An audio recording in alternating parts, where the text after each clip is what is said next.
Angazia kwa kina juu ya taarifa hii. Utakumbuka jana tuliizungumza, na kwa mwendelezo wake, kutokana na namna hali inavyoendelea na namna ambavyo tukio lenyewe limeushtua ulimwengu, tumemwalika kwa mara nyingine mchambuzi wa siasa za kimataifa, lakini pia mwenyekiti wa jukwaa la wachambuzi hapa nchini, Majid Mjengwa. Sina shaka unatusikia vizuri, Mjengwa, karibu kwenye matangazo yetu. Nawasikia vema, shukran sana, asante sana.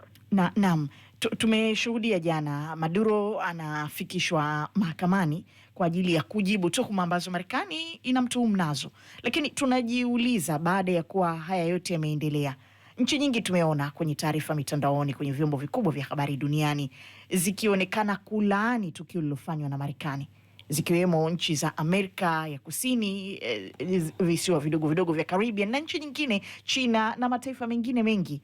Lakini kulaani kwao huku kunaweza kuwa na hatima gani, au pengine kutafanya nini zaidi ya kutoa matamko ya namna hiyo? Asante sana. Tumeona hiyo jana pale Manhattan, Maduro amefikishwa mahakamani. Tumeona jaji yule Alvin Edelstein mwenye miaka 92 haitaka tu ajitambulishe. Kujitambulisha akamwambia akiendelee kuongea, ni kwa sababu alisema Maduro kwamba mawili tu, kwamba yeye ni rais aliyetekwa.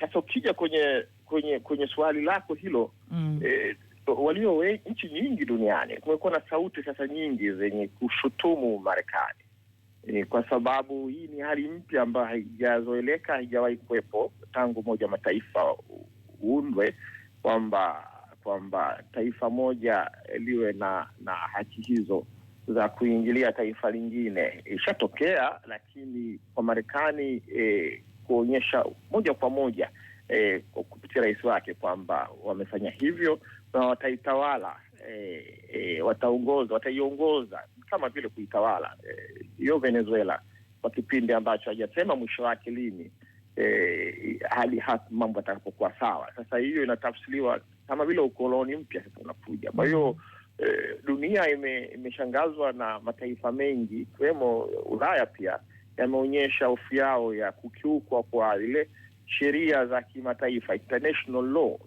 Huo ndo msingi, hiyo ndo laini ya kwanza ya kujihami katika dunia na chochote kile kilichokuwa kinyume na kanuni na taratibu za kimataifa. Haki za kimataifa, sheria za kimataifa zinapokiukwa, ikiwemo kuingilia uhuru wa taifa lingine. Kwa hiyo sauti hizi zitaendelea kusikika, lakini nini hatima yake kama ulivyouliza? Baraza Kuu la Usalama la Umoja wa Mataifa lilikutana hiyo jana, na hakukuwa na zaidi ya kama tulivyoongea, shutuma, kulaani, lakini mwisho hakuna maazimio yatakayopita dhidi ya Marekani kwa sababu ya kura ile ya turufu Marekani nayo, na hakuna kitakachoenda mbele zaidi ya kushutumu na kulaumu. Sawa. Na jirani wa Venezuela, Colombia, ambaye Marekani pia anasema kwamba wakati wowote pia anaweza akamshambulia, kwa sababu na yeye pia ni miongoni mwa watu ama marais ambao wanashiriki katika biashara haramu ya dawa za kulevya, huku Gustavo mwenyewe akisema wakati wowote naye anaweza akashika silaha na kuishambulia Marekani. Tunaliona eneo la Karibe kwamba ni eneo sasa hivi hatari zaidi, pengine linaweza likaingia katika machafuko. Tumemsikia ndio kabisa Gustavo Petro yule wa Colombia anashutumiwa, na ndio nchi jirani. Hata machafuko yakitokea yakiendelea katika Venezuela, anahofia wakimbizi wengi wataenda Colombia. Kimsingi kuna mataifa ambayo Trump mwenyewe sio tu yenyewe anajihisi ya kwenye hali ya hatari, lakini Trump ameyasema kwa namna moja au nyingine. Amezungumzia Cuba, imezungumzwa na Marco Rubio, pia anatokea Cuba kwa asili. Waziri wa mambo ya kigeni wa Marekani amezungumzia hiyo.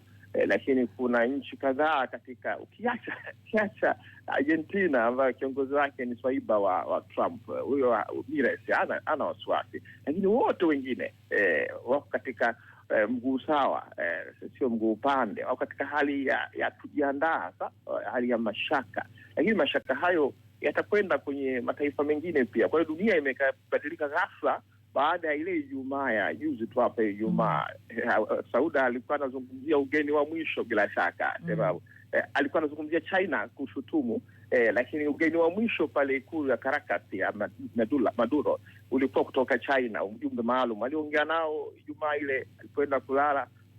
Ndio yakamtokea yale Jumatatu yuko Manhattan, Marekani. Kwa hiyo mambo yamebadilika kwa haraka. Kwa hiyo kuna viongozi katika dunia wanashtushwa, kwa sababu huu sio utaratibu uliopangwa, uliowekwa na dunia kuheshimu mamlaka za nchi, na kama Marekani inapewa kibali hicho, Urusi nayo inaona ina uhalali wa kuishambulia, kuingia katika Ukraine.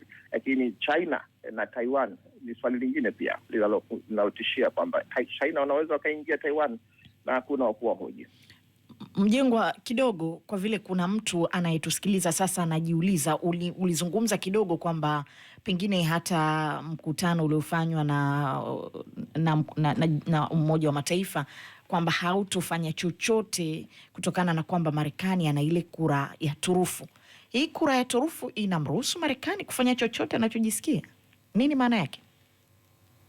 Maana yake kubwa ni hii. Kwanza, jana tulizungumza kidogo, kuna ile Monroe Doctrine, yani azimio la Monroe la miaka mingi 1823 lilipa Marekani nafasi hiyo ya kuwa na udhibiti katika visiwa hivyo, katika nchi za Latin America hizo.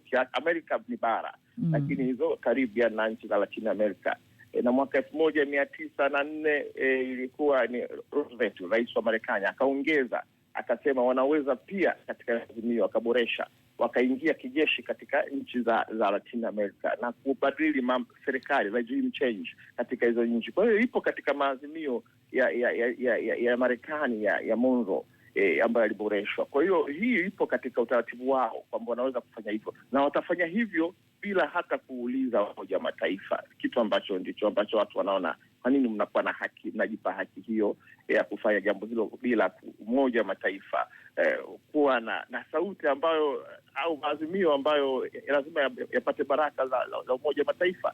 Kwa hiyo hilo Marekani wanaweza kulifanya na bila kujali dunia inasema nini, kutokana na utamaduni wao ambayo waliazimia miaka mingi iliyopita. So, kura ya veto sasa nao ni nchi 5 tu duniani. Kwa hiyo kura maana yake Umoja wa Mataifa unakosa meno. Msikilizaji anatusikiliza, unakosa meno, hawezi kung'ata, kwa sababu mwisho wa siku mtaongea. Inapofika kufanya maazimio, dunia lazima ifanye maazimio, yanapewa na namba kabisa. Maazimio hatafikiwa kwa sababu Marekani wataweka kura yao turufu. Sawa, tunakushukuru sana Mjengwa, lakini taarifa za hivi punde kwamba masoko ya fedha yameimarika baada ya kukamatwa kwa Maduro, lakini pia bei ya dhahabu imepanda. Hii ina tafsiri ipi hasa katika masuala ya uchumi wa dunia? Kitu pekee katika hali ya mashaka duniani, kitu pekee kinachoweza kubaki na thamani yake na kupanda thamani ni dhahabu. Dhahabu ndio kitu ambacho mara nyingi hakishuki thamani yake kwenye hali za mashaka. Dhahabu ndio madini yanayotegemewa au kitu ambacho kinakuwa na thamani kubwa. Nchi kama Tanzania, dhahabu wakati wa COVID ilitusaidia kwa sababu tulikuwa na akiba ya dhahabu. Dola inaweza kupungua thamani yake, lakini dhahabu inapanda na inabaki au inapanda, haishuki. Ndio tafsiri haraka sana. Ukiwa na dhahabu madege, hata ikiwa hereni ya dhahabu ya mkeo au ya kwako mwenyewe, ukiwa na saa, hicho ni kitu cha zamani kubwa sana kwa ajili ya baadaye tunapokuwa na shida. Kwa hiyo dhahabu haishuki thamani yake, siku zote dhahabu inapanda thamani yake. Sawa, tunakushukuru sana na tukutakia asubuhi njema. Shukrani sana Maria. Asante. Ni Majid Mjengwa huyo, mchambuzi wa siasa za kimataifa ambaye pia ni mwenyekiti wa Jukwaa la Wachambuzi Tanzania.